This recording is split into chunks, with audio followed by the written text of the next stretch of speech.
আসসালামু আলাইকুম, আশা করি সকলে ভালো আছে। চায়না সিআরটি টিভি, এটার ফ্লাইব্যাগের গোড়া দিয়ে জুড়ে জুড়ে এসটি মারে, এসটি ক্যাপের গোড়া দিয়েও জুড়ে জুড়ে এসটি বাইর হয়। এজন্য নতুন একটা লাগিয়ে দিলাম। লাগানোর পরে এখন অনেক সুন্দরভাবে আর চলতেছে, কোনো সমস্যা নাই।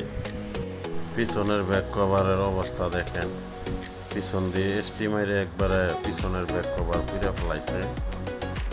ফ্লাইব্যাক লাগানোর পরে দেখি কালারের সমস্যা, রেড কালার শর্ট হয়ে আছে। রেড কালারের পিনে কোনো ভোল্টেজ নাই। বেজের ভিতরে কালার ট্রানজিস্টর থাকে 3 পিস, রেড, গ্রিন, ব্লু। আমি 3 পিস একসাথে নতুন লাগাই দিছি। এখন মোটামুটি ঠিক আছে, পারফেক্ট ছবি আছে। আর এসটি ক্যাপের চারপাশে যেই কস্টিপটা মারছি, মারার কারণ আছে।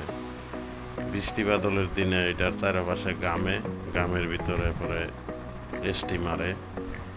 ব্যাক কভারটা মেরামত করার চেষ্টা করছি, মেরামত মোটামুটি হয়েছে।